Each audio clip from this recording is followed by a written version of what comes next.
आप देख रहे हैं भारतीय मीडिया न्यूज़ चैनल। मैं हूं मुस्तकीम शाह और आप देख रहे हैं भारतीय मीडिया न्यूज़ चैनल। आइए नज़र डालते हैं आज की कुछ खास खबरों पर।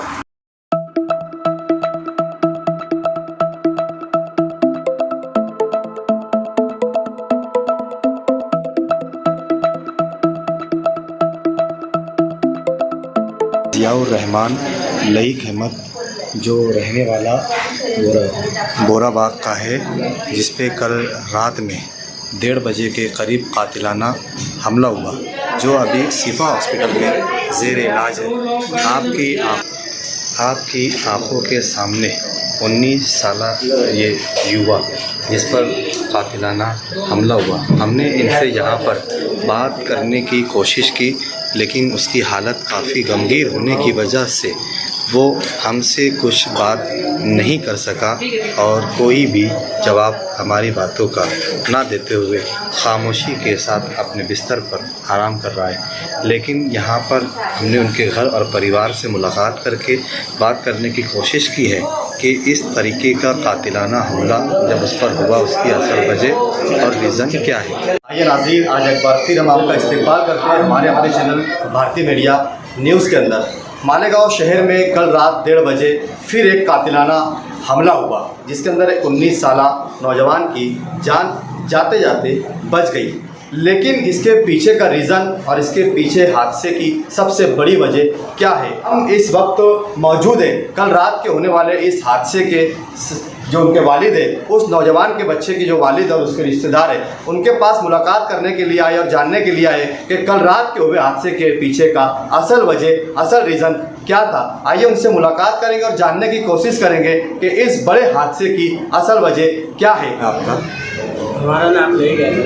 कहाँ रहते हैं आप? मैं बोराबाग पहली गली में रहता हूँ। क्या हादसा हुआ आपके लड़के कल के रात साथ? को 1 बजे मेरे लड़के के साथ एक हादसा पेश आया।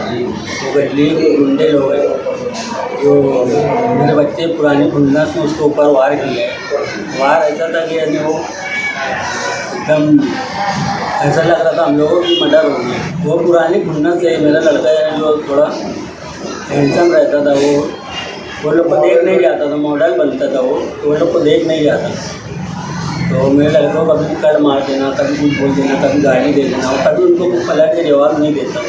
लेकिन कल मौका पाकर उसको इन्हें डायरेक्ट सामान मारा गया। एक नहीं 4 लोग मारे उसको। अभी तो पुलिस लोगों ने ऐसा बोला है कि 360 बनाएंगे।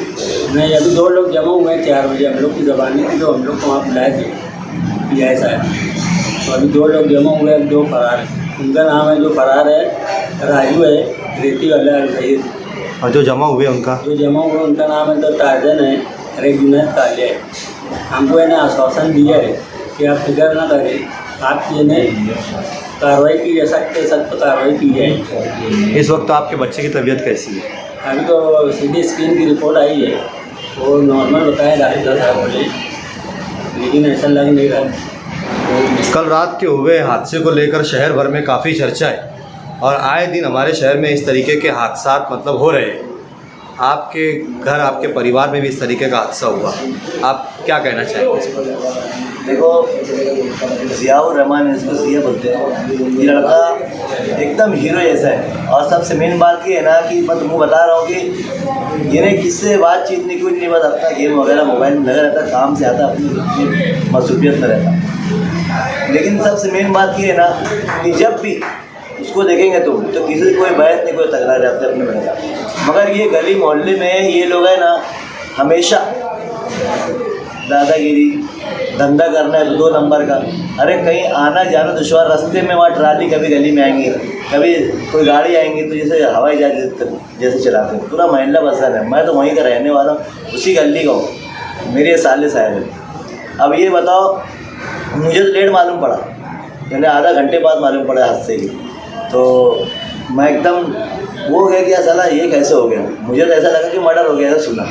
तो फिर वो मालूमात इनको फ़ोन लगाया, तो इन्होंने बोला कि यार देखो मियाँ भाई, मेन बात ये है ना कि यार उनको ऐसा लगा, और हम लोग ना यहाँ पर जा रहे हैं, हॉस्पिटल जा रहे हैं, जैसे तैसे करके मैं शिफा हॉस्पिटल पहुँचा। मेरे कहने मतलब ये है कि यार वो लड़का, अगर हम लोग एक्टिविटी तेज़ नहीं करते तो मैं बोलता बचता ही नहीं था। लेकिन अल्लाह करम ये है कि यार देखो वो कर्मा मेंबर वगैरह थे, उन लोग सब बेचारे दौड़ भाग किए, मैं तो लेट गया, मगर कर्मा मालिक को कोई भी मदद की, अच्छा किया।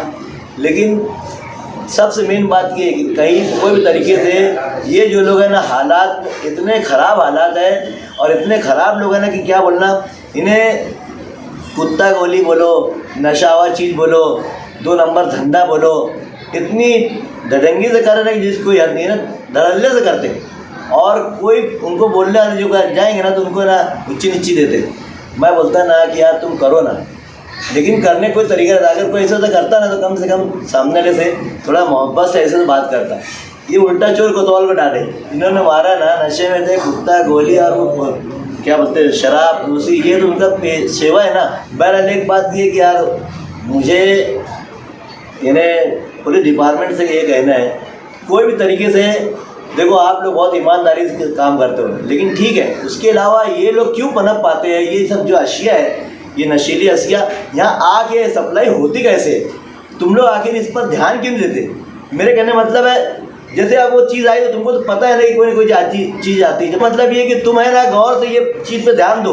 और अगर नशा और चीज़ से हमारी कौम के लोग ज़्यादा परेशान हैं, ज़्यादा बर्बाद, यहाँ तक के मजदूर तबके लोग तो ज़्यादा परेशान हैं।